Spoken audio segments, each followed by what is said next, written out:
Good afternoon from Miami Beach. This is Dr. John Bennett, the director of Neurosurgical TV. Today we have the 11th in the series of skull anatomy and neuroanatomy put together by the speaker tonight, Ulrich Sidney. Tonight he's doing an impromptu substitution for another speaker, which happens a lot in conferences, and we're glad it's something that Sidney's got to get used to in his career. That's going to happen the rest of his career. Anyway, so let me introduce the guest real quick. Hey, Dr. Kabulo, welcome. Thank you so much. My name is Kabulo from Congo. I'm final year neurosurgery resident at the University of Zimbabwe. Currently in Zimbabwe. Yes. Very good. Welcome. Okay, Ulrich, thanks for changing, thanks for substituting, and it's all yours. Okay, thank you very much, John. Thanks to all those who are there. Welcome, Dr. Kabulo. Always great to see you. Like John mentioned, unfortunately, we are not able to have the presentation which was set for today because our presenter, Dylan, had an emergency. And we didn't want to let this just go away.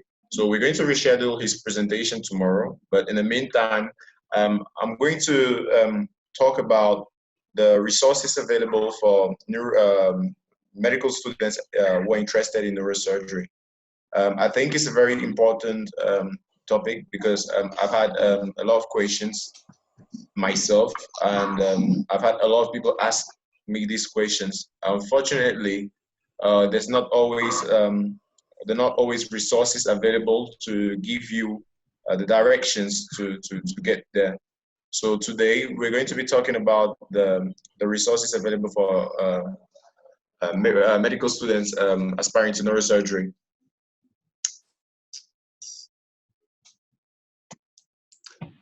Yeah, Ulrich, you don't have to go a long time. I know this is an impromptu. Yeah, thanks, John. Yeah, and Dr. Kabulo, please feel free to comment during, if you don't mind, Ulrich, if Dr. Kabulo maybe comment. Obviously, I would never mind. Yeah, it's always great to have Dr. Yeah, we're making it informal type of thing, Yeah. So, well, the first thing is, we already have the data that lets us know that there's a lack in neurosurgeons worldwide, and this lack is today being studied by those of the field, those who champion global neurosurgery, guys like Dr. Key Park at Harvard and other neurosurgeons.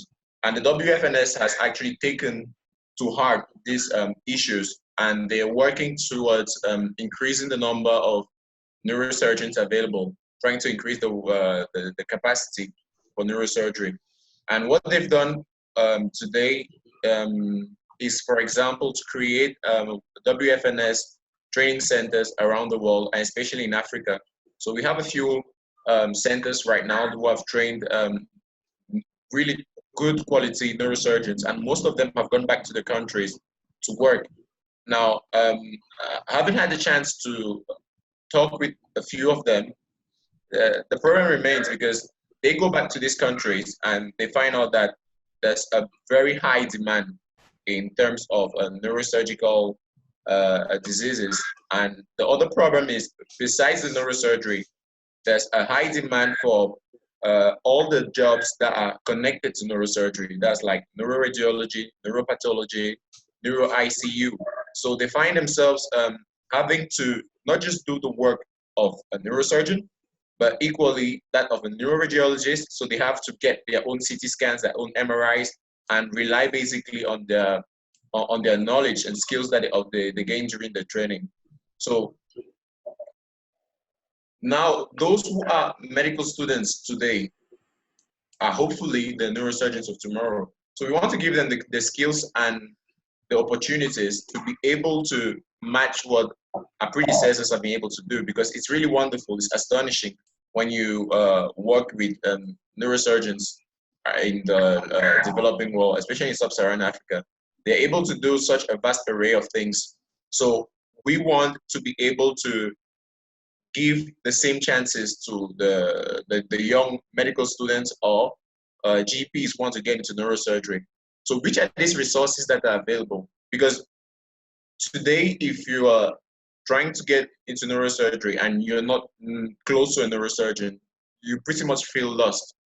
And the only opportunity you get is your course during your medical training.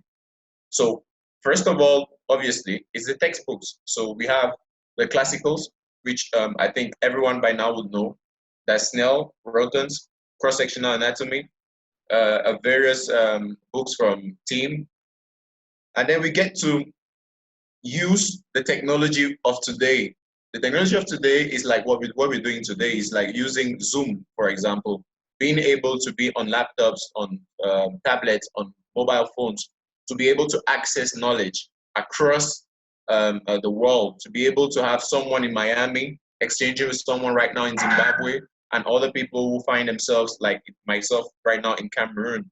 So we have to be able to use internet and technologies to be able to bridge the gaps, bridge the barriers. And one way to do that is to use applications. One of the most famous applications right now in neurosurgery is Upsurgeon. They came up, it's our fellow colleagues from Italy who came up with this application that's on mobile, on Android, Apple, as well as on phones. I'm sorry about the background noise. We have it's raining cats and dogs over here, so you just have to bear with me. No problem. So Upsurgeon is this amazing application, really amazing, that helps you not only to understand anatomy and the different relationships between the structures, not only the bones and the brain structures, but equally you go a step further because you have the application in real life surgery. You're actually able to place a patient to see how what kind of craniotomy you'll be able to choose, what you will get, how you would move in the OR, equally how you'd use the microscope. It's fantastic the job they did.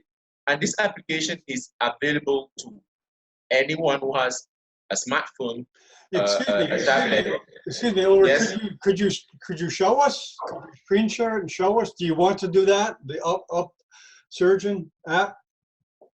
I have it on my phone. Right now I'm presenting on my laptop. So Oh, you perhaps. don't? Okay, all right, no problem. Yeah. Because I believe there are Italian neurosurgeons that put that program together, right? Because I think I've spoken with them. Yes. It was actually put together in Italy. So. Well, you know what we could do? You know what we could do, Ulrich, sometime is maybe ask him to come and present. Yes, absolutely. I think that would be an amazing, really a great idea, because that way he himself might get some feedback from the users. You're impressed with the app. Yes. Yeah. Okay. That would really be awesome. Okay, we'll work on that. Okay. Yeah. Yes. Thank you very much. So for those who want to download the app, you just need to search on, say, Google Play, Upsurgeon or 3D anatomy for the skull, and then you find the application. You can't miss it. It will be the first result on your search engine. Another great thing, I think we've all heard about Dr. Cohen Gadol and this project he has with Neurosurgical Atlas. So they've gone beyond having a website. First of all, on their website, you're able to register for free, get access to different lectures, grand rounds, participate, for example, in live sessions, just the way we do on Neurosurgical TV. You can equally follow them on their YouTube channel, and they have an application as well. So great thing, the Neurosurgical Atlas. So you have the kind of training that someone gets, like in the Bowery Institute, in Mayo Clinic, and all you have to do is just get an application or get on YouTube.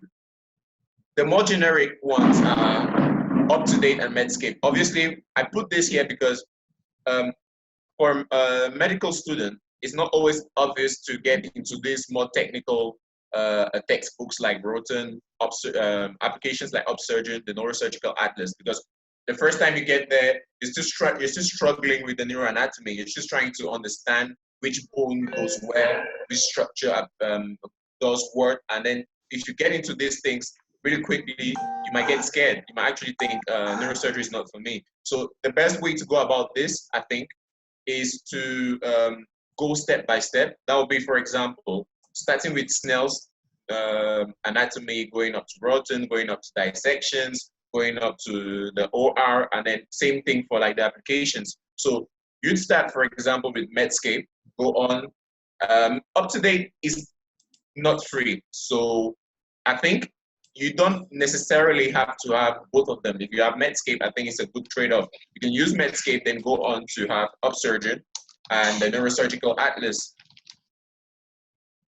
One really interesting thing is dissections. Obviously, it's great to have live dissections, but for those of us who are from sub-Saharan Africa, it's not that common. It's not everywhere. I know, for example, that Dr. Kabulo in Zimbabwe, they have dissections, but on the other hand, if you check in like DR Congo, if you check in Cameroon, you're not going to find these dissections. However, you can find dissections on the internet by great neurosurgeons, by anatomists.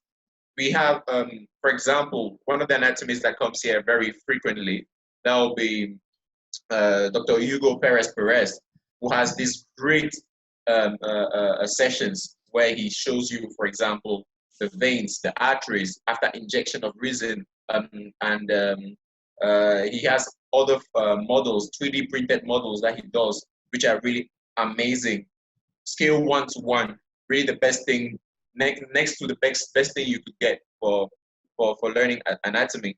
On the other hand, I have to give an honorable mention for Dr. Abe Shiran, who does great dissections and equally posts them.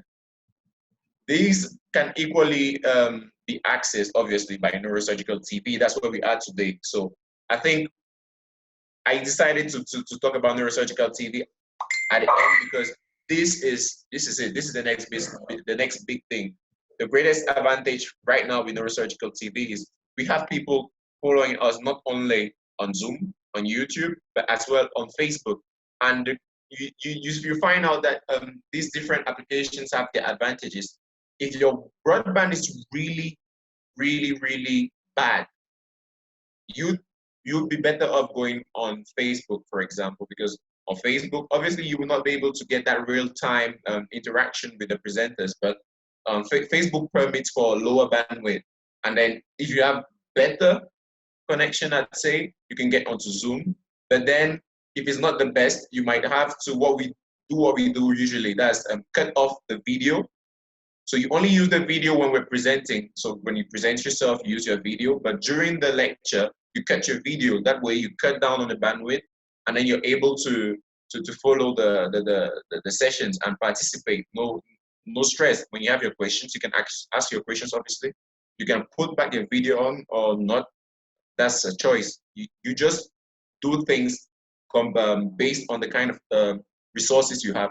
And the resource right now is internet and probably a mobile phone.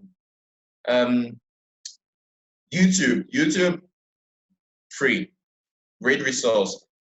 Well, YouTube, we have Neurosurgical Atlas, we mentioned already. If you miss a lecture, if you miss a presentation on Neurosurgical TV, you can always catch up because John does a lot of work to get all these presentations and then do the montage of this presentation and then uploads them onto the YouTube channels. So you might be coming today, but Neurosurgical TV dates way back. There've been so many presentations from guys like Hugo Perez, from guys like Yves Shiran, from the Walter Dandy Association in Romania, and you can access all these presentations as well.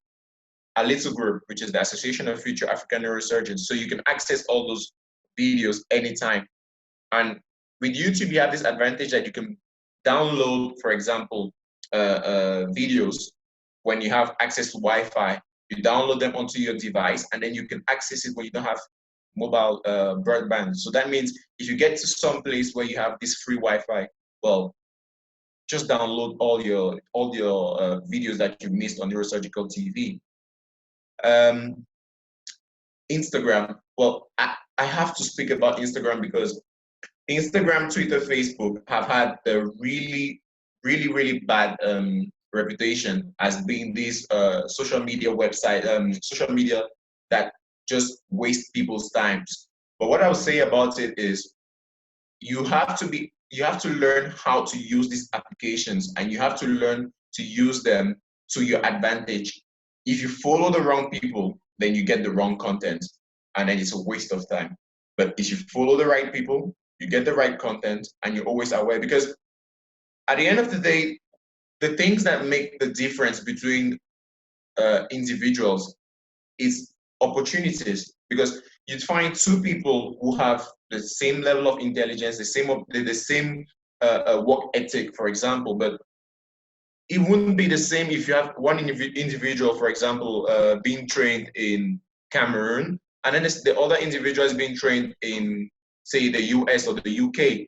Although the two have the same level of intelligence, the same dexterity, one person, for example, has access to scholarships, has access to grants, to research, to laboratories, and that gives him the edge.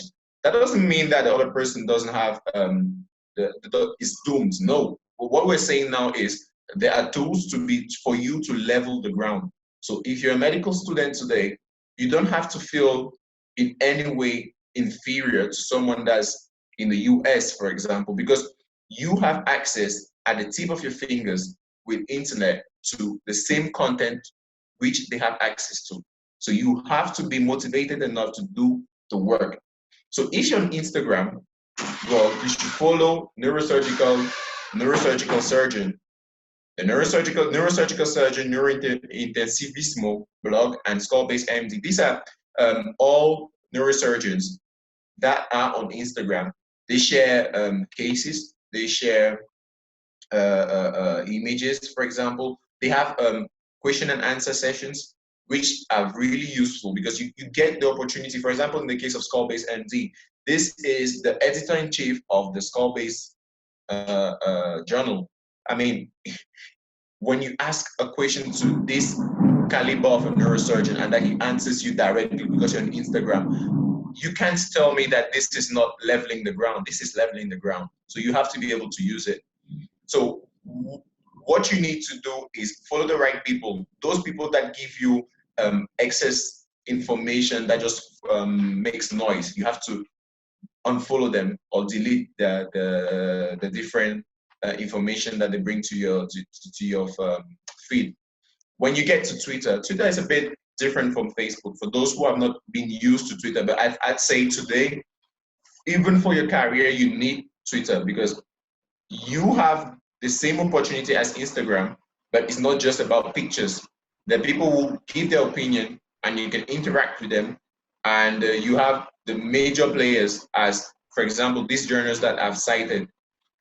In the case of the World Neurosurgery, for example, every start to the month, they post the different links to the articles which are free and open access just for that month. So for a full month, you've got access to about 12, 15 neurosurgical articles. All you need to know is what is the link to that article. So if you don't follow them, you go beyond it. And we all know that in the case of those of us who don't have universities that cover the expenses for articles, it's very expensive and very difficult. If you want to access an article, then you probably end up spending 45, 50 euros or dollars. So these are opportunities. The next thing they also do beyond articles is they talk about special days in neurosurgery or months. You've got, for example, brain cancer, brain tumor days or months. You've got days for strokes, days for traumatic brain injuries. That way you stay up to date on the information. And when you interact, you get to know people who tomorrow might be your interviewers for a job opportunity, for example, or for a residency, and being given the opportunity to see how they think, what they cherish, you know what kind of person you need to become to be able to get into their programs. Besides World Neurosurgery, we have Neurosurgery, ACTA, JNS. They have great programs. For example, in neurosurgery, they have programs with case studies, which are freely available. So if you just hit neurosurgery, you go onto the website, you can have access to the case studies. You can equally have access to the operative anatomy, operative videos. So just a second, I'm going to stop sharing. I'm going to open a few of these links so that we can all see these things. Yeah, at the end, Ulrich, we'll ask for the panelists to comment on what materials they suggest, okay? We'll let you finish first. Does that sound good? Yep. Okay. Okay. So guys, here's an example. We have operative neurosurgery here. This is, for example, this has been released really recently. It's not even up to a month. So what we have here is essential neurosurgery for medical students. It has all the major topics in neurosurgery, and all of them are open access. So you can go onto this link and click them and download them as a PDF. At the end of the day, you will get a textbook of the major. That's a great resource. Yes, you get a textbook of the major topics in neurosurgery, and it's free. It's done by the best of the best in the US. I'm going to post that link on the Facebook page if I can get that link somehow. Yes, you can have it. You can have it there. I'll just send it to you. I'll put it in the Facebook now so people that are watching can get that link. Because I think if they're like me, wow, that's a dynamite resource. Yeah. Okay. Let me send it to you. If or do you have it already? Send it to me and then go on. I'll take care of the rest. Just continue. Oh, okay. Okay. But we do have people watching, and you're talking about social media. This is a use of social media to get a link for a good resource. Yeah, yeah. So look at these guys. First, introduction. What is neurosurgery? Then the neurological examination. These are not just a few pages. It is comprehensive. I mean, it goes well beyond, although they said medical students, it goes well beyond the information a medical student is supposed to know. This little green lock you see here is to say it's open access, so it's not locked. So all you do is you click, and then you can come and download it. That's it. So you have neurological examination, physiology, neurocritical management, trauma, vascular, tumor. Let me give you an example, vascular. Just look at this. And you have videos, guys, videos of operations on aneurysms, on dural AVF, AVM. You have everything on these pages, free of charge. And then you see again what I meant by opportunity.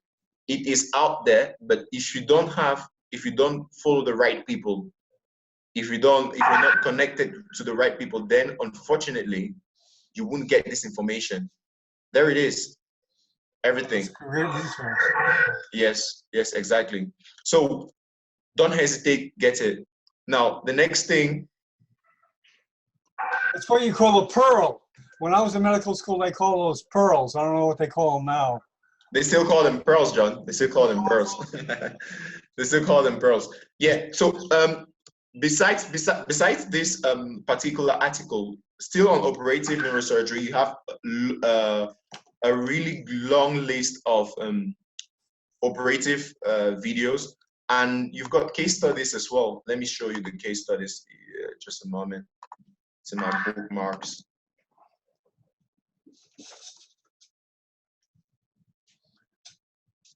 Yeah. So CNS nexus. So yeah, here it is. Wow, it's a great resource. Look at that. Yeah. Once more, it's absolutely free. I never even heard of this one, but I'm not a neurosurgeon, but but I look at a lot of stuff. I haven't never seen this. Yes. So so this was the CNS Nexus. I'm going to show you the Neurosurgical Atlas. Neurosurgical Atlas, yes. So all you have to do with Neurosurgical Atlas is just get an account. It's free. So, well, just get it. What you have here, these are all the topics. So non-technical skills in neurosurgery. For example, these are the things that you need to build, you need to work on, because these are the things you have in your letter of motivation. You have to show that you got these skills. Do you know how, are you teachable? Do you know how to communicate? Can you bounce back? Can you stay cool under pressure? These things, you learn them from these articles: epilepsy surgery, emergency neurosurgery, from, once again, the best of the best. And don't just stop at reading them. If you read them and you have a question, if you have a suggestion, get in touch with the authors, send them emails, tell them what you've done, where you come from, what you hope to do. And most of them are willing to reply, because they love that. They love to know that their work has gone far and beyond. You have someone maybe from Kenya or from Morocco who has read their work and then gives them a point of view that's different. And perhaps you can participate in these things. For example, in operative neurosurgery, there's currently a program for translation from English to other languages. So if you have a language and you actually master it together with English, you can participate as a volunteer, free of charge. You just go and translate the document and then do the audio for abstract. These things help you build your CV. These are the things that make a difference, because you come up with this other guy or this other person and they have basically the same grades you had at uni or during the USMLE. How do you differentiate yourself with these activities? So this is what Neurosurgical Atlas looks like. What else? We have eBrain. Well, eBrain is an initiative in the UK. In the UK, they came up with this. Let me show you eBrain. Once again, normally you have to pay, but when you're from a low and middle income country, you can register and have the courses for free. These are courses that people in the UK, that's residents for neurology and neurosurgery take, and you get certificates. So these are the courses. These are the courses you have in eBrain for free if you're from yeah. So an introduction to neurological assessment, CT-based imaging techniques, blah blah blah. I'm just going to click on one of them and then you see. Well, you have videos as well, questions obviously, and you get certificates. So you have no excuse today to say that I didn't have the right people around me. I didn't have the right advice. No.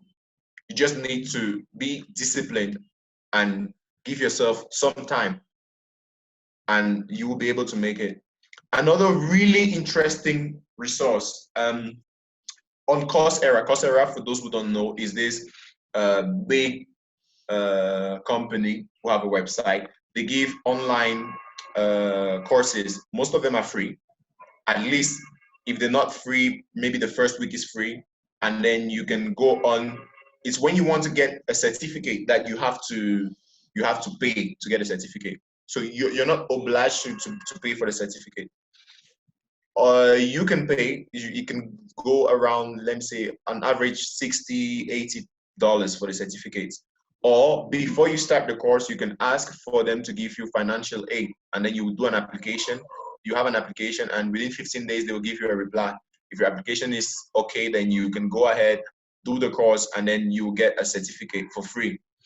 One of the greatest there is Medical Neuroscience by Dr. Leonard, White Leonard. And this course is really intense. It's really long, really. But at the end of the day, you find out that you've learned a lot about neuroscience. He covers everything: neuroanatomy, neurophysiology, experimental neuroscience, some concepts of neurosurgery, examination, everything. And he gives advice as well. So you have these videos that you can follow up, and then you have different tests that you have to pass. And at the end of the day, you pass a big major test. And the certificate you get is from Duke, which is one of the top universities in the US. So you get a certificate for passing a medical neuroscience course. Obviously, we know that certificates are always useful when you want to go ahead and sort of what would I say? When you want to go ahead and give your CV a better look. So it's always great to have this. You have the eBrain course, you have the Coursera. So go ahead, take these courses. But guys, you can't do everything alone. I like a quote Dr. Sameh always uses. It's like, if we are here today, it's because we're standing on the shoulders of giants. Before us, we've had people who've done amazing things. We have elders. And one thing I like about Neurosurgical TV is that you have so many people from around the world that come and listen to these presentations. And they don't really have to, if you think about it. When you get here, you see, for example, Dr. Marco Meloni, who's usually here, a neurosurgeon from Italy. You see, for example, Dr. Cabullo, who's here at right now, or Dr. Nuru, who are seniors, are elders, and they come and participate. Now, talking about mentorship. Mentorship is this relationship between a mentor and a mentee, but you need to understand what it means to be a mentee. Your mentor does not have to be someone you know. Your mentor does not have to be someone you meet every day. You can have a mentor just by reading someone's autobiography, getting the advice from their book. You can have a mentor who's your friend or someone of your age. That's peer mentorship. If you find that this person can help you get past a few roadblocks or become a better person. Now, when you're a mentee and you have a relationship with this person because it's not through a book, for example, you need to understand the person that's mentoring you is very busy. So you need to respect this person's time and you need to do the work. The person can't just, your mentor can't just be dragging you all around. No, you have to do the work and you have to make them proud. So you have as well, you have duties as a mentee. That's the way you will get the best out of a mentor-mentee relationship. Do the work, be respectful of their time, and you will be able to make it. Books, guys. You cannot get everything from textbooks, obviously. You have books. And some books I've learned to appreciate through reading. I've cited just a few of them here. Do No Harm by Dr. Marsh. If you get the opportunity to read this, you will get to know whether you actually love neurosurgery or not, or whether neurosurgery is made for you or not.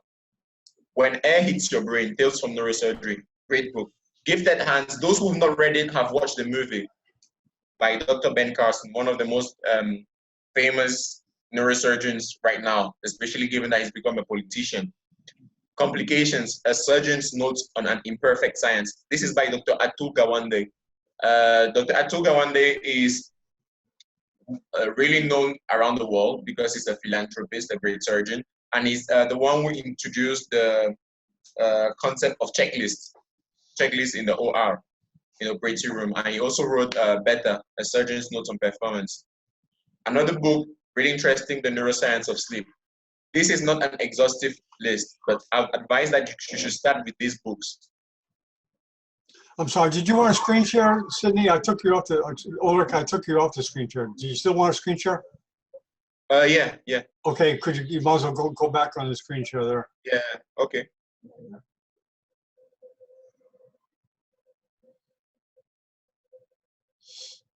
Okay. There you go.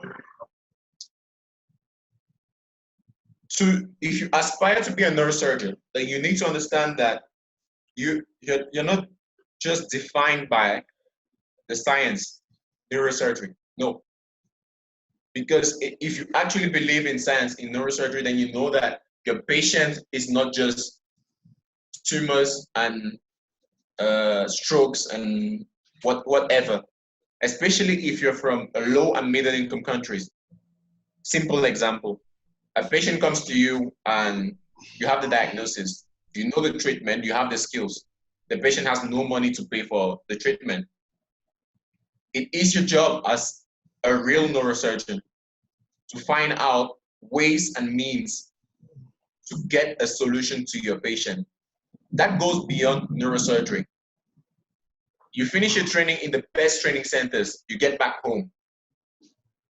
The hospital has no word for you. They have no equipment for you. Well, you get to do fundraising. You're not going to learn that during residency. You need to learn fundraising if you're going to do neurosurgery.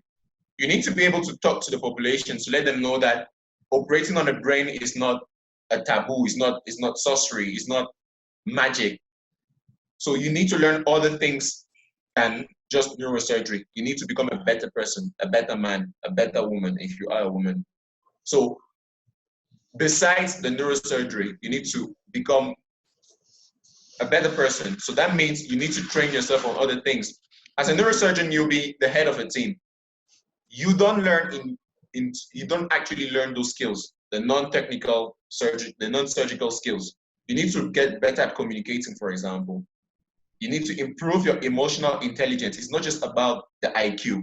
You need to be able to be aware of your emotions and those of the others. Don't be one of those surgeons who's in the OR when things go wrong, he just starts screaming at everyone. No, don't be one of those people. You need to be able to constantly improve those people around you. That is that emotional intelligence. That is that social intelligence. How do you do that? Well, once again, I'll go back to YouTube, for example. You've got TEDx. Amazing, amazing channel. TEDx, you have these people who've done amazing things in the world talking about one specific thing. Go and just follow on TEDx. They'll speak maybe about how to better deal with people around you, how to negotiate, for example. If tomorrow the head of your hospital says, well, I have this amount and I'm hesitating between spending on something for gynecology and something for neurosurgery, you need to be able to negotiate. You need to make sure that things come in the way of don't come in the way of the progress of your neurosurgery. But that negotiation doesn't mean you have to trample everyone. No. So negotiation means everyone tries and they find something positive at the end of the day. It's sort of a marriage, it's not a competition. So you have to learn that. That's the extra neurosurgical training you have to do. And then you equally have to work your skills, meet people around the world. When you go into conferences, it's not about the most gifted hands. If you go to a conference, no one knows what your skills are. Nobody actually really cares about those skills. You have to be a good person. You have to have that conversation, be able to adapt yourself. You go to a new country, learn the culture and all that.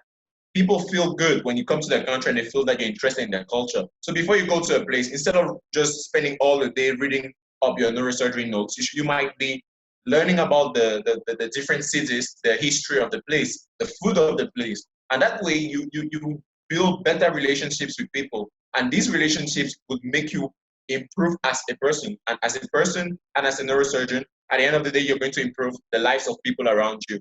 That's the only way you're going to touch many lives. Because if you only focus on the one patient that's in your operating theater, you will only save one patient. But if you care about the patient and his family, then when you do something for the patient, you do it for his family, and you do it for a greater number of people. So, friends, these are some of the resources that came up I had in mind for this presentation. Right now, I would like to have any questions, comments, or suggestions that you might have. Great. That was good for a fill-in. I got some pearls, and I'm not a student, and I know that some of the resources are dynamite. And I just want to show you a couple. I'm not a neurosurgeon, but I took neuroanatomy in med school, And let me show you a few, well, let me show you, hold on. Let me get a few links of a program text called Sidman and Sidman. And it was, for me, I had troubles with neuroanatomy in med school. I got this program text and I began to understand the decussations and those type of principles. And let me just share this here real quick. It's called Sidman and Sidman, the program text, right there.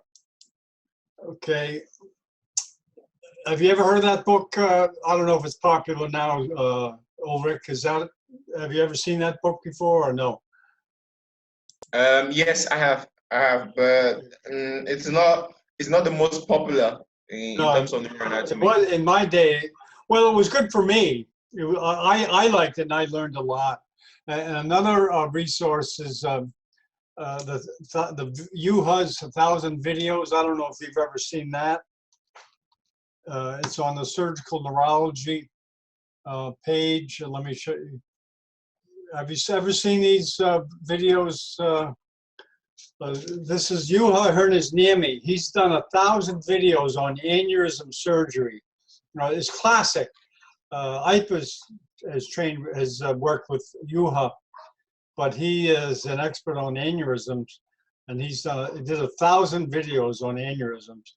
And Dr. Capullo, are you there? Can you give any other input? I don't know, or any other panelists have some resources that you use during training at all? Dr. Capullo, are you there? I don't know if he stepped away maybe. Or Daniel or Zolo. Dr. Capullo, are you there?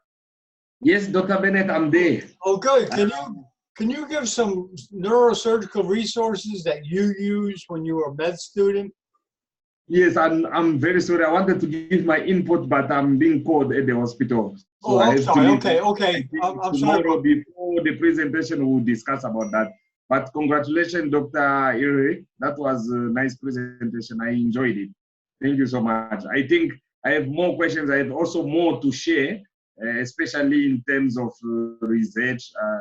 I like too much research, and I like to publish. I write cases, articles, case reports. So we'll talk about that in details maybe tomorrow. Thank you so much. Very good. Thank you very much, Dr. Capullo. Daniel, are you there? I guess a med student. I don't know how much recommendation you can give. Daniel, you there? Perhaps he stepped away. How about Zolo? He's another student. I think he's a fellow Cameroon. I'm there. I'm still there. Oh, you're there, Daniel. Do you have any books that you use that you can tell us about? In med school? I don't know if you have or not. Yes, I'm evolving in French, so most of our books are in French. We use Camina collection. The 5 tom is really about anatomy.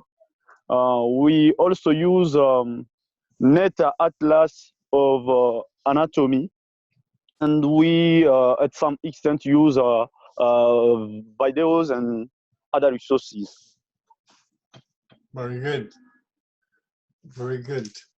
You know, Zolo, you have any comments or? Hello to everybody. Welcome, Zolo. Yes, hello to everybody. Yes, I'm happy to be part of the presentation. It's really amazing. Personally, I'm like, wow, because you know, in our faculty, it's not maybe to like put a black image of about the faculty, but neuroscience, I mean neurosurgery, it is not.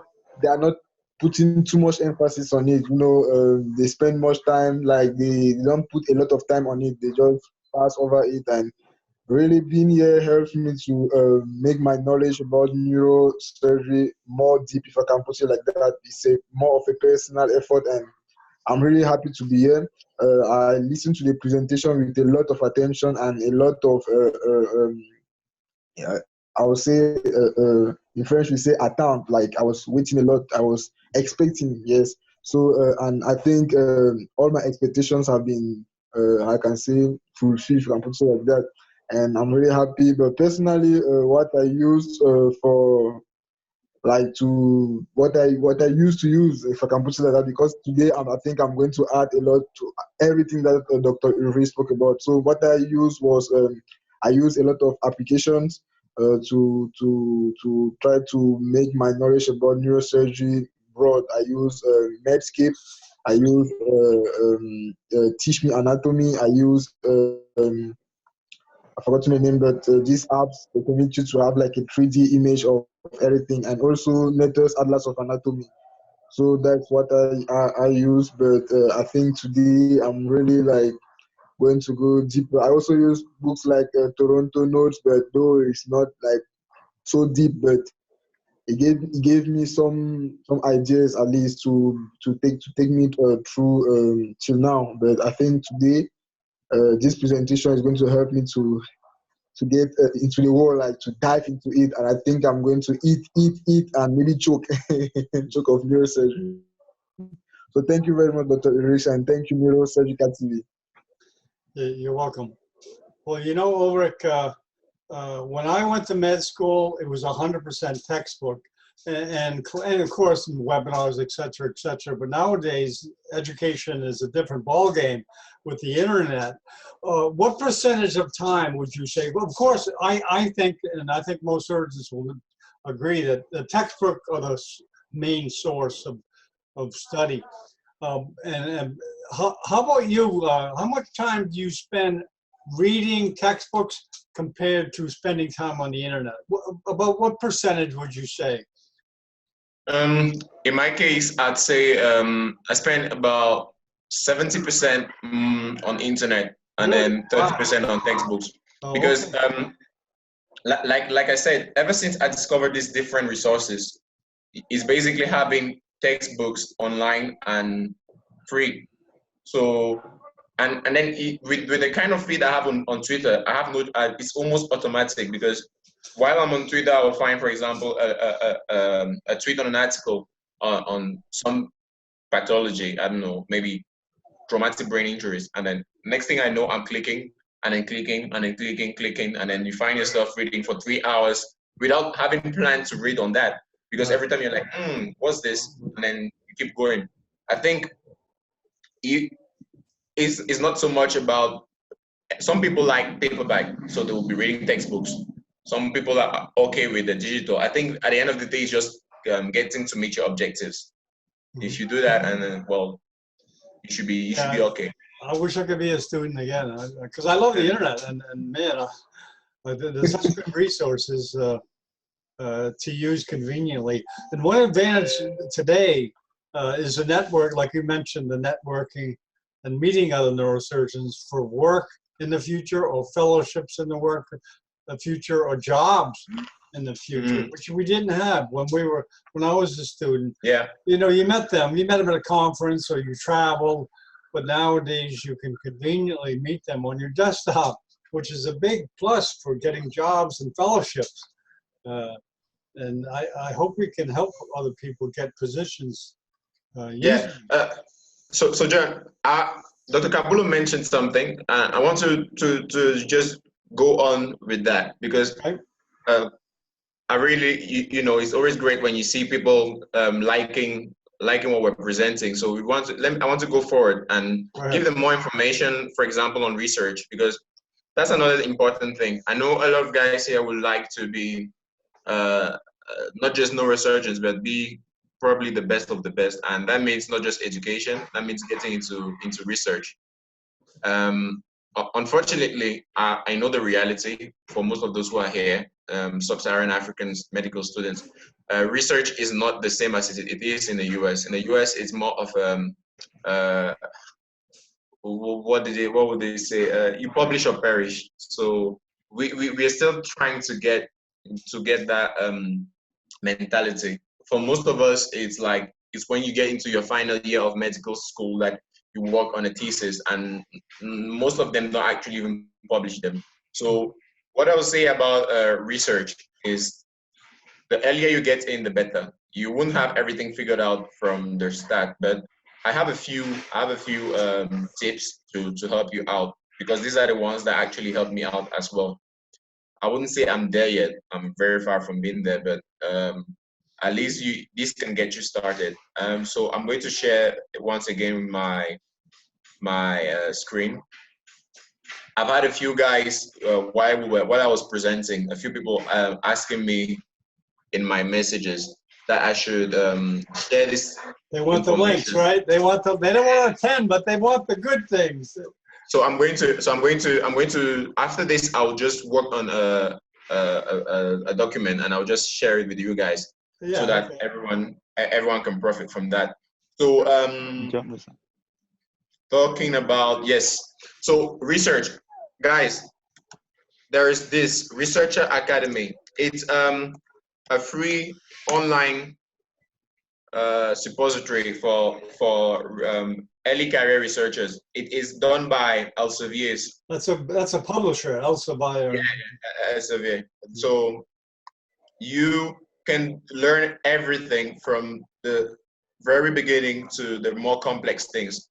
So you have the research, you have modules and topics. So you have everything: research preparation, writing for research, publication process, peer review, communicating your research. You're going to learn everything from those who have published, and most of them are editors-in-chief in different of Elsevier's journals. So you're going to learn a lot of really great things. Let's take, for example, this funding. We all know that if you're going to do research, then you need funds. And unfortunately, we've not learned how to get funds. That's what I was saying. You don't just learn neurosurgery. You have to learn other things. If you're not able to generate funds, you will not do research. If you don't do research, then your academic career doesn't go very far, does it? So you need to be able to get funding.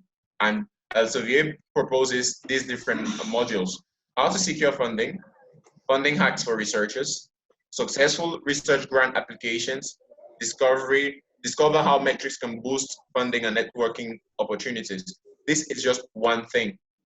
And they have all of these things that you see here. So go onto Researcher Academy, and then the earlier you start, the better.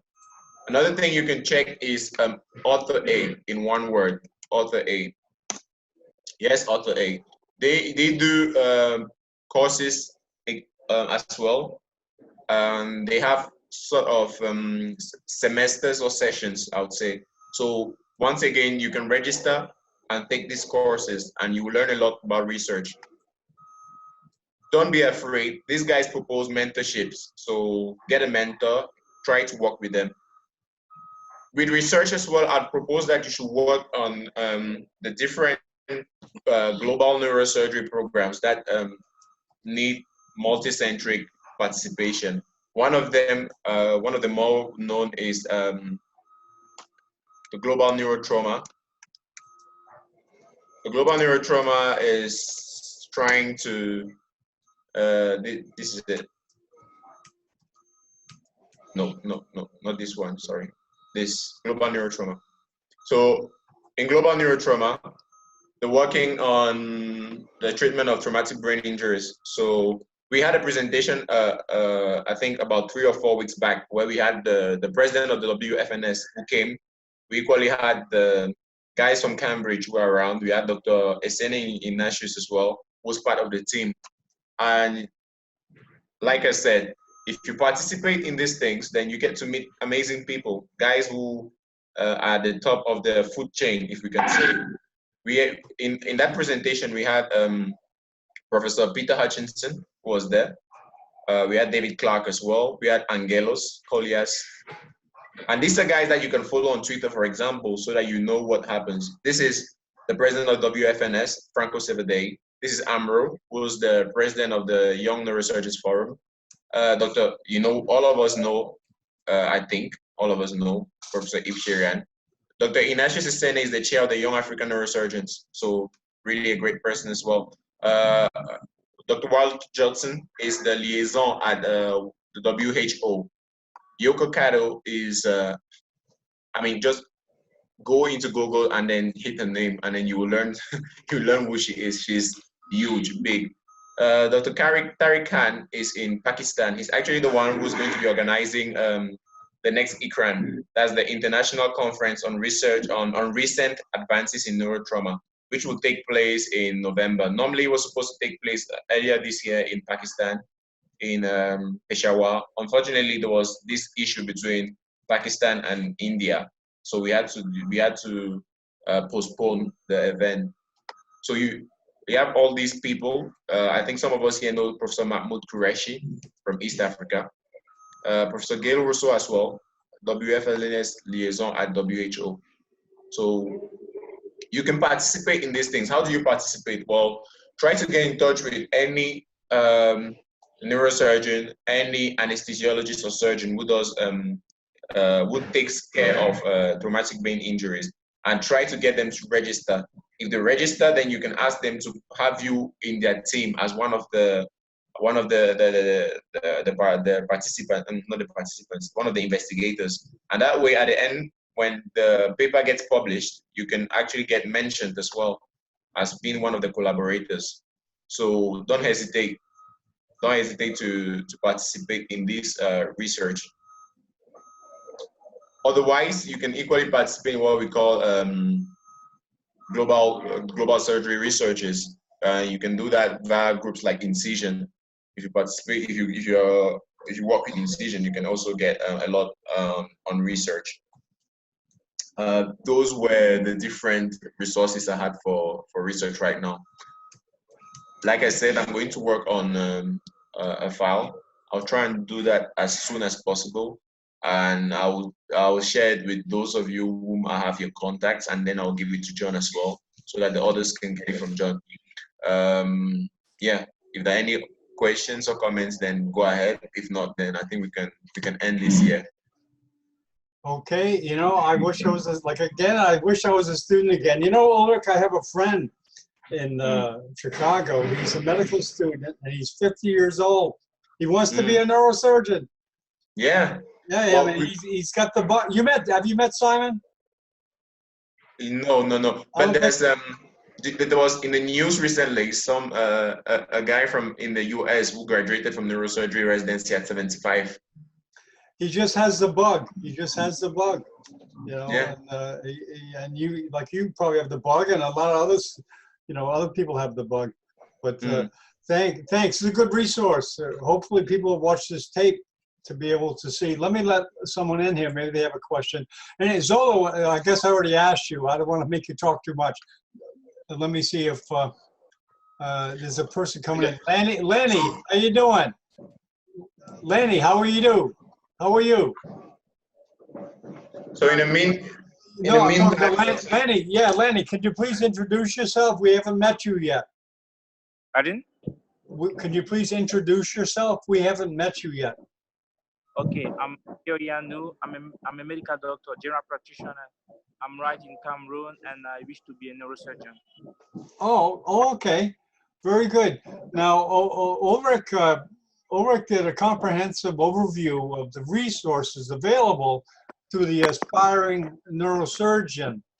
Now, Laney, do you have any suggestions on books or materials for neurosurgical to learn about neurosurgery? Any recommendations or comments? Right now, I would say no, because I had even less than what Ulrich proposed to us right now. Oh, okay, no problem. No problem. No problem. Welcome, and you're welcome to come to any of these presentations. And with that, let me surprise Ulrich here. And so, guys, I hope you'll be there. You'll be here tomorrow as we. Yes, thank you, John. There we go. Thanks. There we go. Ulrich, this is see, we're getting better with production. Yes. So you can talk about the show tomorrow. So what you're doing, what you're seeing at the back of John there is the poster for tomorrow's presentation. Yeah, let me get out of the way. Okay, go ahead. Yeah. So it's going to be a presentation on the second half of the blood supply for the brain. This is the posterior aspect. So we're going to have venous drainage and arterial drainage. As well, we're going to catch up, because so Dylan will be speaking about what he was supposed to talk today, the medulla oblongata, and we'll just have venous drainage, because I just had a message just now from Natalie. She's on call, so we'll still have two lectures, the one for today and the one for tomorrow. Okay, we'll revise the poster. Yes, no worries. We'll revise it and we'll post it. So you're all welcome to participate in this presentation. Not just come. If you want to do a presentation, just let us know anytime. We are open to that. We want to see as many people participating. I think that's even the objective for them. And always talk to your friends, talk to people around you. The more people we have, the better we are. We are strong. We have strength in numbers. So invite your friends so that we can be many of us here. Let me just mention one thing. I, Sharon, will be presenting on Super Sunday, 5 o'clock India time. A cystic CP angle tumor with facial and eighth nerve involvement. So we got a lot going on. Yeah, that's great. That's great. So I'd like to thank you for filling in there and giving a great impromptu resource for aspiring neurosurgeons. And thanks to panelists for coming. So we'll wrap this up and stay here, guys.